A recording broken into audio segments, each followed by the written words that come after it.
I'm sure if you're listening to this, you are someone who would love to make more money in your business. But I think even deeper down than that desire is this desire to make an impact. And if I asked you, are you someone who truly wants to make a difference in this world? I bet you are nodding your head right now. And maybe you're wondering, well, how do you do that? My guest today is about to prove to you that in order to profit bigger, you need to live bigger.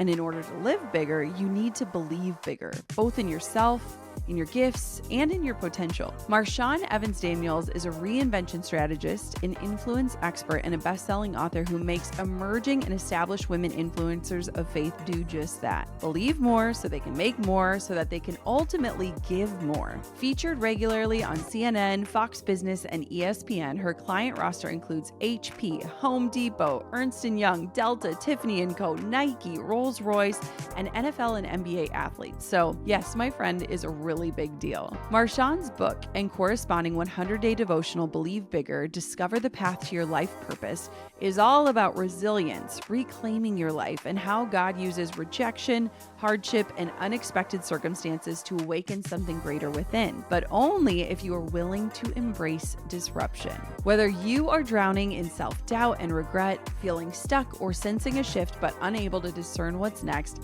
this conversation is for you.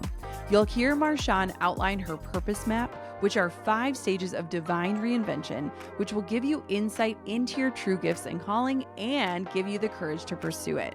By the end of this conversation, you'll see that difficulties are not designed to devastate you, but to ignite your bigger dreams, your bigger life, your bigger love, and more abundance that you were destined for all along.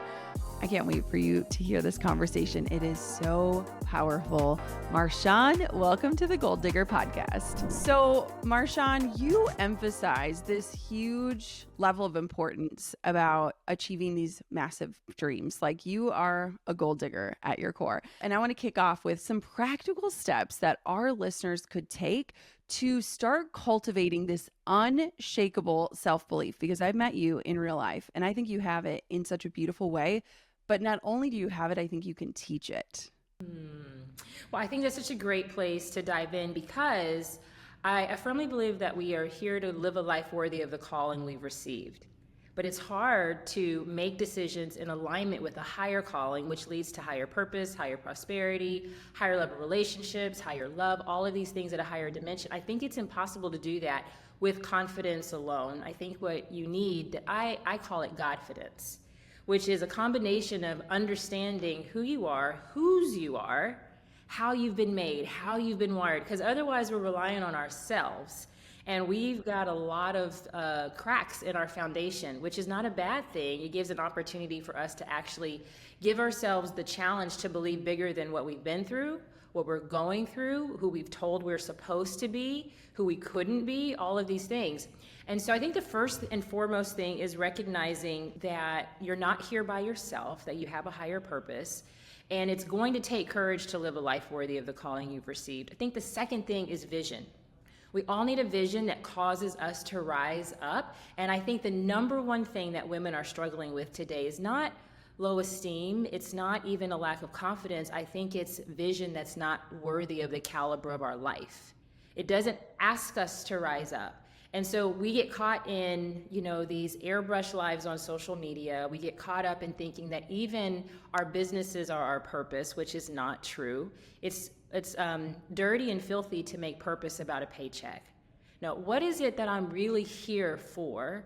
My life, I am the embodiment of my purpose, but I need to get a vision. I need to tap into a vision that calls me higher, that invites the man that I want to meet one day to meet the highest version of me, that calls my clients to see the highest version of me so that they can be the highest version of themselves. And so I think unshakable self-belief comes in having higher belief, getting a higher vision, so that you have to challenge yourself each day to remember how unique and exquisite you really are. And that's it's a daily bath.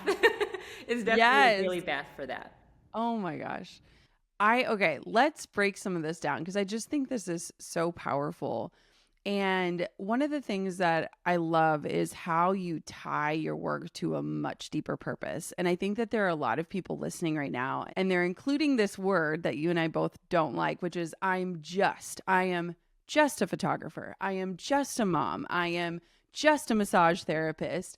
how does this connect to a bigger purpose? And I want to say this with so much grace because I think that a lot of people, we are passionate about what we do, right? But when you put that purpose in what your job is and maybe you don't love what you're doing, where does that leave us? Like, where do we go from here? Yeah. I think, a word that can really anchor us in, I think, is the word mission. And realizing that if you're in an army or in the military, look, I grew up around 2 brothers, 8 male cousins. I used to manage NFL and NBA players, so I use a lot of masculine terminology, so stick with me. But if you're in the military, you're not going to be in the same position your entire time in the military. You're going to come in, you're going to learn a few things in the beginning season. As you get better, you grow in rank. And I think that's how we have to look at life as well, too. You're not going to be a general, a captain on day one, but there is going to be a time that the reason that you started in basic training is for the purpose of leadership. And I think that for women, we've got to understand we are called to lead. We are also first generation wealth creators now. So we don't have the examples that men have had. Our names have not been associated with leadership. So what they have been associated with is motherhood, with reproduction, with marriage, with love, with finding Prince Charming, and then allowing the man to write the checks, bring home the bacon, which actually is also masculine because he had to go out and shoot the pig to begin with. So all of these things that have not been associated with us.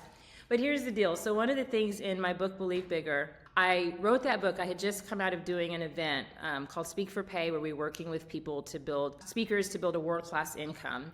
And we made $2 million in 1 hour. And I felt God say, I want you to step away. And I was like, it'll be a couple of months. I didn't know I wasn't as healthy as I was, and I didn't know that it would be a few years. I wrote this book, and what I realized over the last, previous 6 years that I'd been working with women in the trenches is I saw this pattern. And I would talk about it on stage in these business environments. And so I put this framework together called the Purpose Map, and it walks you through these 5 stages of divine reinvention. I think if we as women understood that where we are is where we are supposed to be here, but it doesn't mean that there's not a there. So that first stage is called discovery. This is where you learn the rules. This is where we get shitted on who we're told who we're supposed to be. This is where our identity around gender, around our roles, around what's appropriate, this is where we get shitted on. Here's who you should be, right? And then in the second stage, talent, this is where most of us as women get stuck, because this is where in first stage, we ask, who am I supposed to be? In the second question, we ask, who did I decide to be?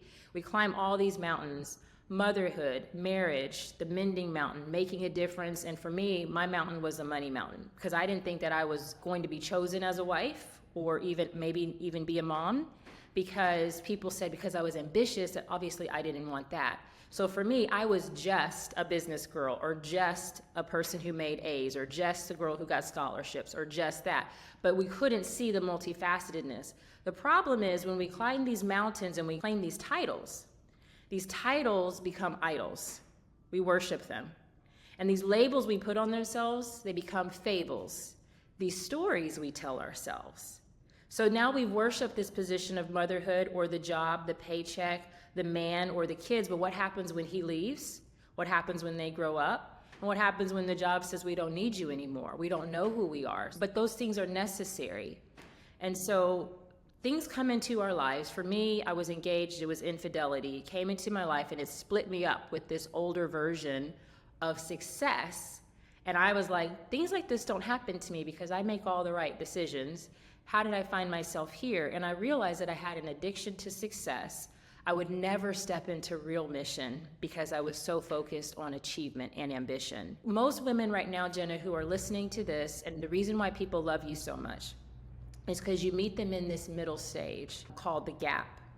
And the gap is in between our comfort zone, which some of us don't even know we're in because it's been successful and it's been challenging. The comfort zone doesn't mean that it's easy, but it does mean that it's time for you to leave this season of life. And infidelity, I was engaged and I called my wedding off 6 days before my wedding because I found out my fiance was cheating on me while he was on the plane coming to Atlanta for wedding week. It was such a dramatic thing that it brought me to my knees to say, like, why am I here? How did I end up here? And I think this is where your real mission begins, is when the oldest version of you ends and it catches you off guard and you're going to doubt everything about your worth, your readiness, your beauty, your goodness. You're going to question if the sky is blue. But then when you push through that, and there's some things you can do to shift out of that, there's a whole nother dimension called the glory zone, where we step out of this gap into our gifts and ultimately into influence. And this is what every woman is supposed to go through. The problem is no one told us that we were more than just that, and that we were actually here to lead from the very beginning. And I think when you see this purpose map, you'll be able to say, like, for people who remember what malls are or still go to actual malls, you know, there's that place in the middle of the mall with the red dot that says you are here. If you could just see where you are now, and you could realize, oh, this didn't happen to me, it happened for me because something that's inside of me that I believe God is trying to bring out through me. And you need somebody to tell you that. And you need someone to remind you that this is not all that there is, and that it's really an awakening. And I think that's what we're seeing happening with women right now, but I don't think we always have the language for it. And that was a very long answer.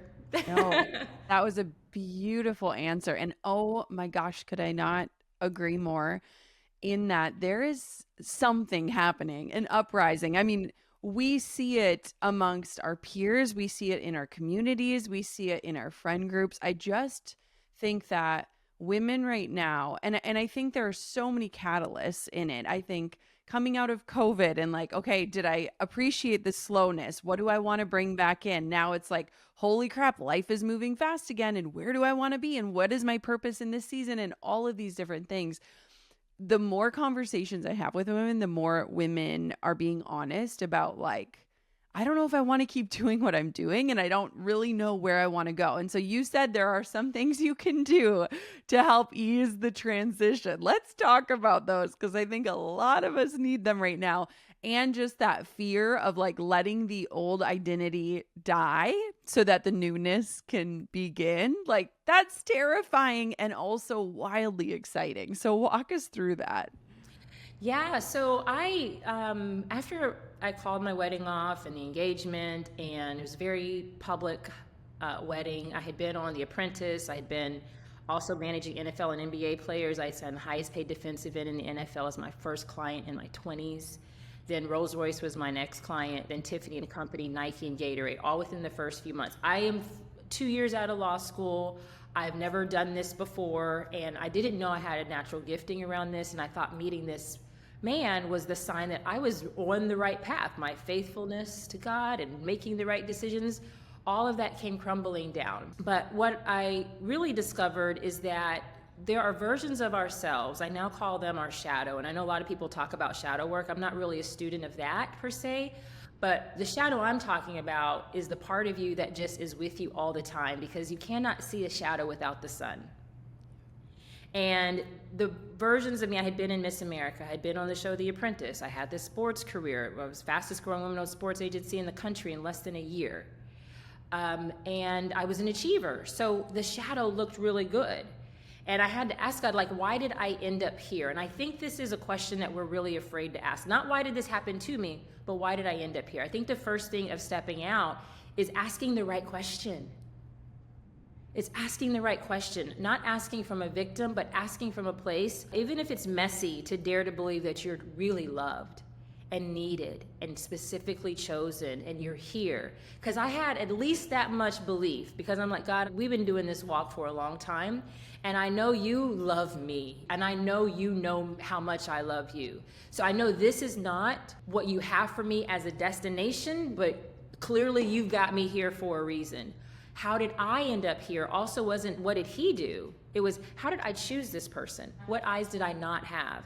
Because this was a Monday morning before a Saturday wedding, and then so Sunday morning, people are getting ready to leave. They already had their plane tickets. You know, we're talking about dresses already paid for, dresses plural, cakes, flowers, photographers. Weddings are expensive, very expensive. We'll just use expensive. They're very expensive. And I'm leaning up against this vehicle, this luxury vehicle that my then fiance purchased for me, and now I don't know how I'm going to afford because I closed my business down, my sports agency down, to become a bonus mom to his 3 children. And God whispered something to me. He said, you're going to change the lives of women like never before.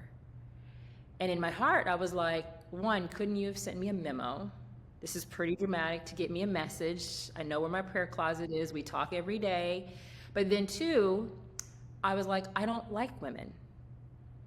The person I am now, there was not a version of who I was that would have had a heart to do the work that I do today. And I didn't know what God meant, but I knew that he meant it. And so when I asked God, why did this happen to me? It wasn't that to me question. It was as honest as I could say. It's like, God, what do you need me to know? That was just the beginning of a journey of discovery. So I think the first thing is to ask these questions from a place of knowing your love. Because if you ask the question from a lower dimension, a lower frequency of victimhood, and not, then you're going to get an answer that may not be from above, but there are voices that come into us that keep us down. And so, but today, on the other side, as I was coming out of that, I realized if other people looked at my life, they would say I was unfocused because I've done a lot of different things and that at a young age.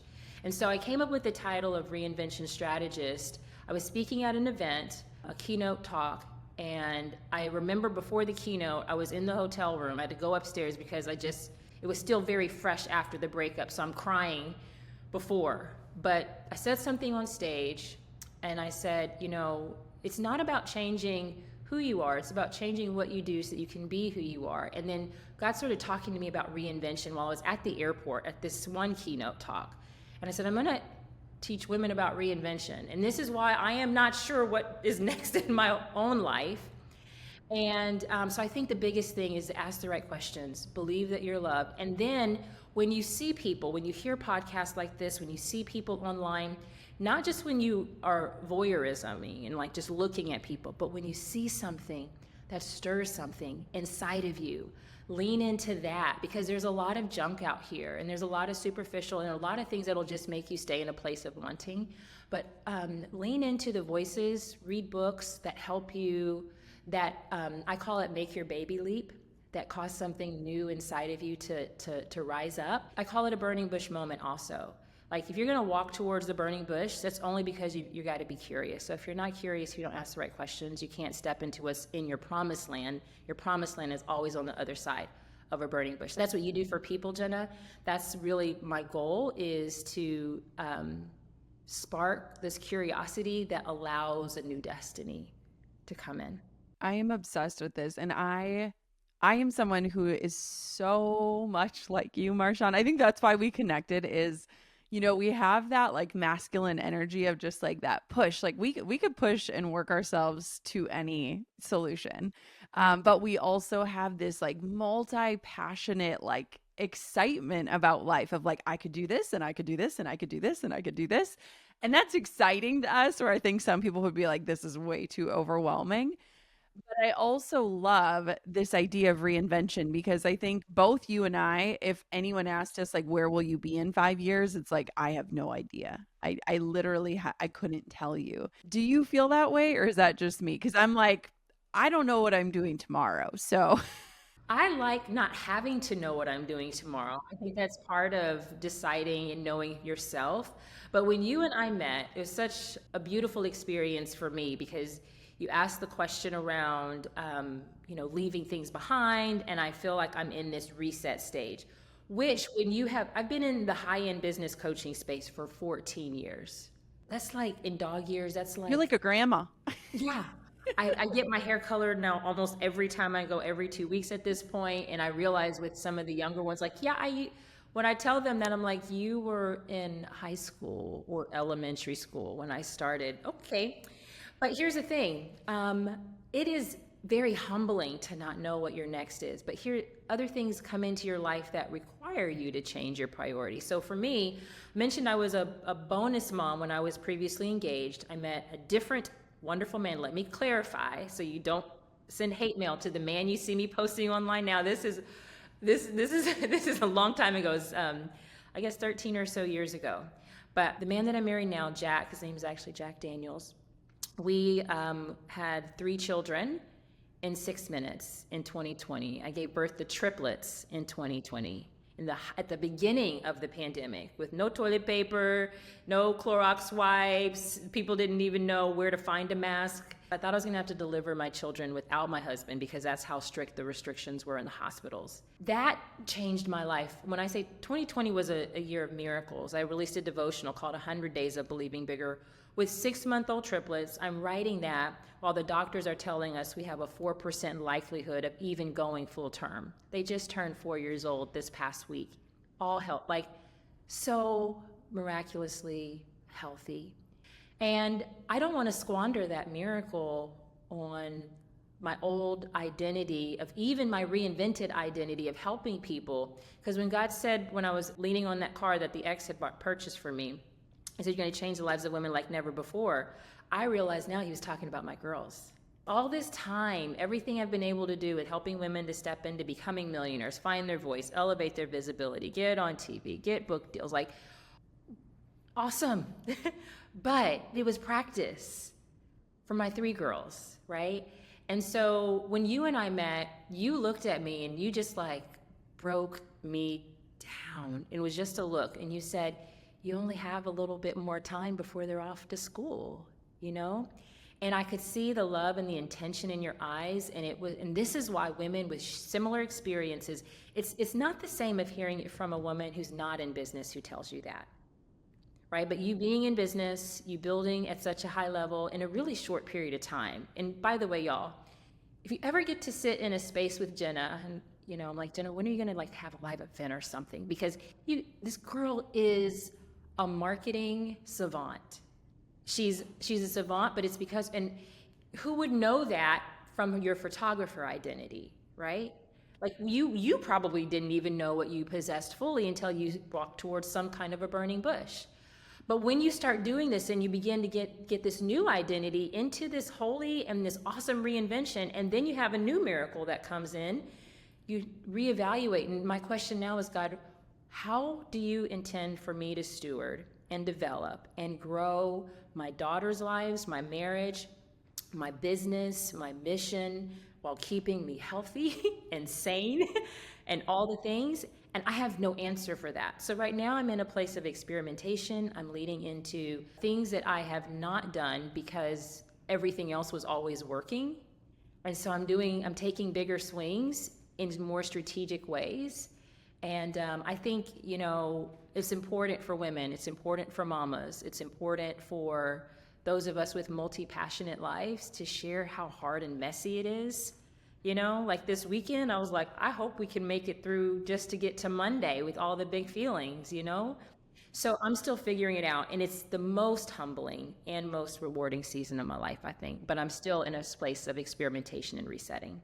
You know, it's funny, Marshawn, because to set this stage for people, we were literally sitting on the floor of my hotel room when I asked you that question. And we both were just tears. I mean, like we were like holding hands, like crying, because our kids are growing so fast. Like your baby's just turned 4, saw the birthday party. I'm like, oh my gosh. Like, and I think, you know, I was just talking to my family about this weekend of like, we have such a short window where like we are our children's main influence. Like they get to learn the world through our lens, and then they're off.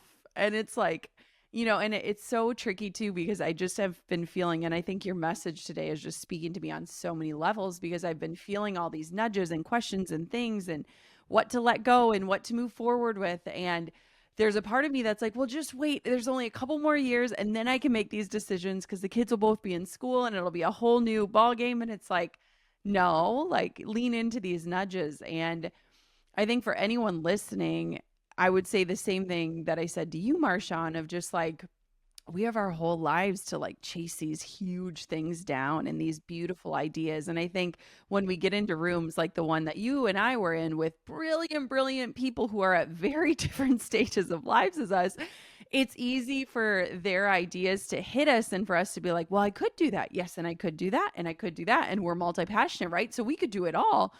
And it can get so hard to discern, like, what is the purpose of this right now, like where I am. And I think we connected on such a soul level because we are literally watching our children grow so, you know, intimately. And it's like, yeah, I love what you said, where you're like, God was talking about my babies, not, you know, the masses. And I think that for a lot of us, it's almost like we have to put our eyes back down to these little humans that are right in front of us that we get to be with. I will never forget the look that you gave me, though. The way that look came across, and it was such a gift because this is like right after Thanksgiving, I think. So it's the end of the year, getting ready to go into a new year.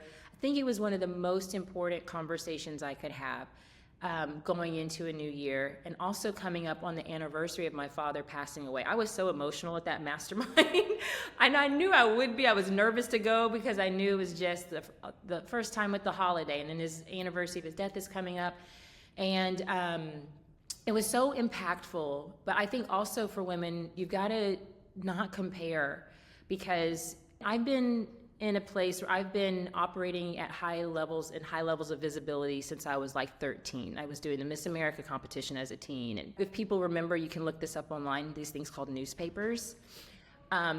With that, I think I have a perspective around there's always going to be another thing, but also there's always but put me in, coach, I can do this too, and I can do this, and I can do that. I think another season that a lot of us as women have to realize is that we've got kids at different age, or having them at different ages, and then our parents are getting older. And also, if I could say this for women, have the conversations about what your parents want. Things can happen really quickly, and the stress that it can add on our lives of not being prepared for those things, but also just enjoying the time with them. I think it's not just our kids.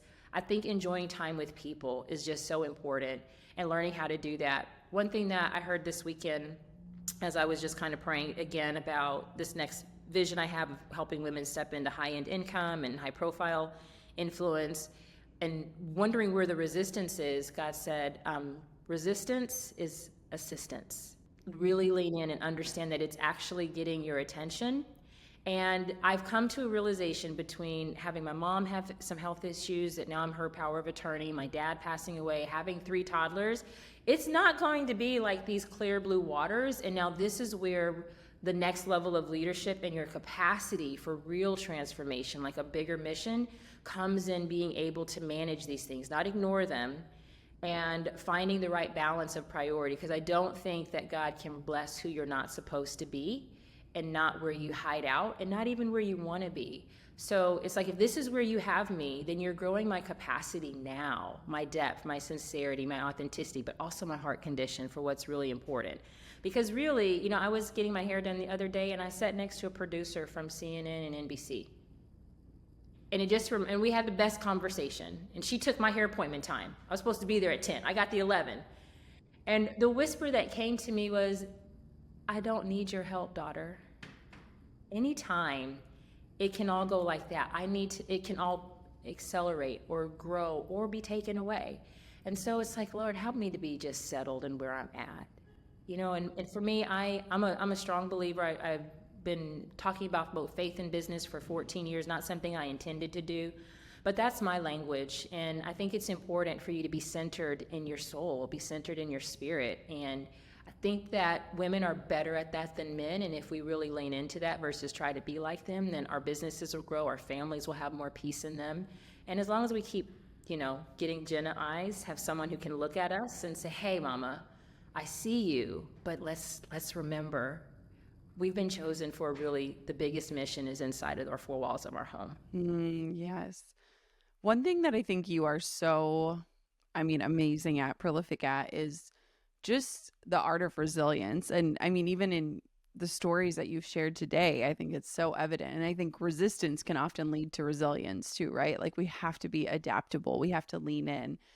For people that are listening to this, I think, there's so many studies about how women are like really scared of change. And it's like the devil is better than the devil you don't know.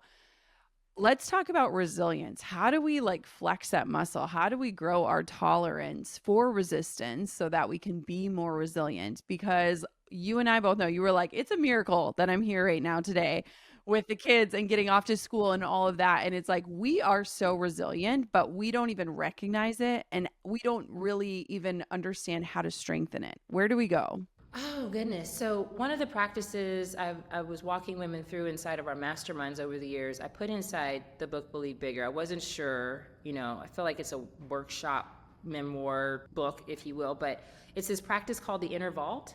And I think it's important to take inventory of your own wins and your own awesomeness. Because you've told yourself, we tell ourselves a story based off of how we're feeling in the moment, and facts are not the truth. Facts are just facts, but it's not the whole truth when destiny is at play. My daughter this morning, well, 3, all of them, in different ways, but one more than other, had big feelings this morning. Does that mean all the revelation I had, all the frameworks that have been coming to me, does that mean I'm not supposed to lean in? Because part of me was like, I can't do this. I can't take this. I can't even think straight to sit and write.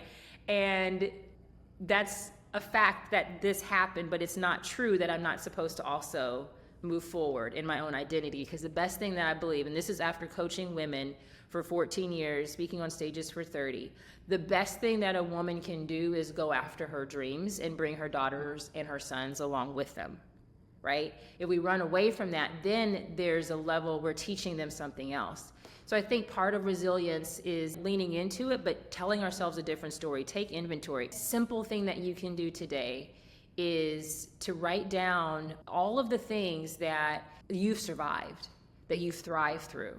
And then read your own words. You can sit there and you can cry until you get the first one down. And if you have trouble doing it, then you don't get up until you get some words down. That is the job, because you can't let somebody else pour into that space more than you can, because then their words become your identity versus your understanding of yourself and your understanding of what you've been through. And I've been going through a few things in terms of relationship changes with some friendships that were really core to my heart, and I've had to really watch my negative inner self-talk that's trying to peep up. I call it little me inside of Believe Bigger, versus listening to the voice of future me.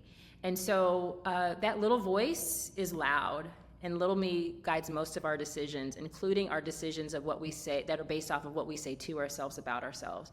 So the most resilient thing that you can do is write a new story in your closet with your journal, and it needs to be a long list. It should be no less than 100 things that you can say that you love about yourself, that you've been able to overcome, how you're proud of yourself.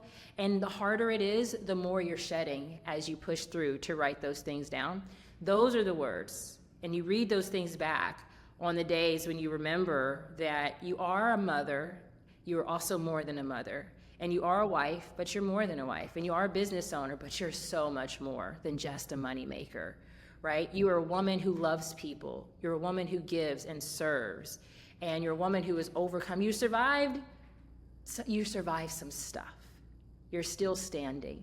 That's how we develop resilience, is we tell ourselves the real stuff, not the artificial airbrush stuff that we see on people's timelines. That is so good. It's so interesting too, and I don't know, I'm sure you can relate, but Marshawn, I feel like so often my kids are just like holding up the mirror of like the places I need healing.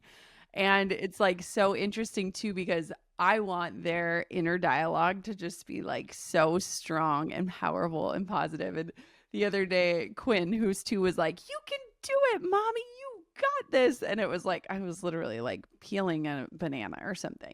But it was just so funny to me of like, okay, this is her belief, but like we can hand down beliefs to our children, but also like, do we believe these things to be true for us? Like, I just often look at my daughters like, you are the most beautiful things in the world. You are the coolest kids. Like, I love being with you. And then I'm like, and the same is true for me, right? And it's so interesting because it can be so easy to see it all within everyone else, whether you're scrolling Instagram or you're with people you admire or you're looking at your children or whatever it is. And it's like all of those beliefs we hold so beautifully for other people are also true for us. And we so often forget that. We do. And in scripture, it says, as iron sharpens iron, so as one man sharpens another. I call it sister sharpening, though, when it's with women. And that most of us as women have an iron deficiency in our physical bodies, but also in our relationships. And I saw this question. It was a celebrity being interviewed. I can't actually remember the celebrity or the interviewer, but I remember the question was, do you have people in your life who don't need something from you? Like friendships, where you're not the one who's always giving and pouring. And I think that's important to have people, your friendships, even in business or wherever, should not be based off of business to be really a friendship. Being around people who see a different version of you, who call you into that. My girlfriends, I have 2 big sisters, I call them sister mamas now, because they're older than me, but they have covered me for over 20 years now, and they treat me like a little sis, but we are all big sisters to each other when we're having real conversations. And when I was going through a season of not being able to conceive a child and not sure why, they would not let me forget this vision and the dream and revelation they had from above that I was going to have. They said a man child. Now, we all know now that I ended up having triplets, but it was just the belief that I would one day have a child it would hurt to believe it. I didn't want to talk about it. It was like, okay, if it happens, it happens. That's not belief. They would not let it go. And they called me. And I talked at the beginning about vision. They would cast it back to me. And having that is the most sacred thing. They are, I think my mother, my father, my brother, and then these two women are key reason why I've been able to do so much, is because they hold my arms up and they stretch me to believe, and they see a version of me that is, even in the weariness and the brokenness and the bitterness, when those seasons come, they see that. And I think that's what we need as women. And I think in this girl boss, boss lady, boss chickie movement, I think it's important for us not to get caught up in the superficial, for us to really remember the substance, because that's going to be important now more than ever. And people out there are really hurting. And if you're just a girl boss, like if you just have a pretty website and you can just do that, but the substance of who you are, having women around you, people around you who invite your substance, that's what this world needs right now. And I think that's where we're going to see a big shift in this next year, in these next couple of years, is those who have done the work to really work on their inner belief, as you're calling it also the resilience, daring to leave behind, to step out of their comfort zone, to figure out what that promised land and glory zone could be. In the middle, though, it will be a war zone. As you press through that, you're going to have the goods that's going to lead the other women out of their woods. You got to lead them out of the wilderness, but and it doesn't mean we have to get out of it by ourselves. We just have to be willing to take one step in front of the other. Yeah. Oh, Marshawn, this was such a gift. You are such a gift. Where can everybody find out more about you, connect with you, get your hands on your book? Like, give me all the places. Well, I want to say I'd like for us to go back to that hotel room and have some more guacamole. Yes, same. Oh my on the gosh. floor. You can find all of my Believe Bigger books in the library of resources at believebigger.com. And then at marshawn.com, you can click a button that says Start Here, and you can get free life class with me on stepping into alignment with your assignment. One of my big goals in this season is helping women to believe bigger and live bolder so they can prosper higher. And I think for us as women, if we grow our inner belief that we will walk into a different level of prosperity that the world has never seen amongst women. And that's what my goal is right now, is to help women merge both their mission, their belief, their faith, and their prosperity. Well, you're doing it. You're doing it, Mama. And I'm so grateful that we got to listen to you today. Thank you so much for coming on the podcast. This was such a gift. Thank you for this invitation, and you are a gift. I can't say it enough. That was such a powerful conversation. I believe that your next dimension of your voice and how it's going to be impacting women around the world is only just beginning. All these last few years, it's just been practice. I love it. I'm here for that. Ever since I met Marshawn at a mastermind at the end of last year, I have thought about that conversation we had on the floor of my hotel room. We were amongst incredible women, but there was just something on a soul level that connected me to Marshawn in this stage of life that we're both in. And I just want to say, if you are someone listening to this episode and you're struggling with this big question of like, what is my purpose in life? I challenge you to consider this question. What is the purpose in my life right now? What is the purpose of this stage and season I find myself in? Feel like that question has anchored me to some of the shifts I've personally been feeling, to this deep desire of what truly matters and how I want to show up in my life, on the internet, and in my family these days. And with tears in my eyes, I said this to Marshawn, and I am so grateful that she was there to receive it, because I think it was a message that we both needed in that moment. I hope that no matter where you're at, what you believe, what you're doing today, or where you find yourself, I hope today's conversation hit you deep. I hope that something that was said left a spark that is just waiting to ignite on a whole new level in your life. And I just want to say thank you. Thank you so much for listening to the Goal Digger podcast. Thank you for being a part of this community. Thank you for hearing us today. I so appreciate you. Of course, until next time, I've got to say it, keep on digging your biggest goals. And remember that you were made for something so incredible. And I just can't wait for us to continue to uncover exactly what that is.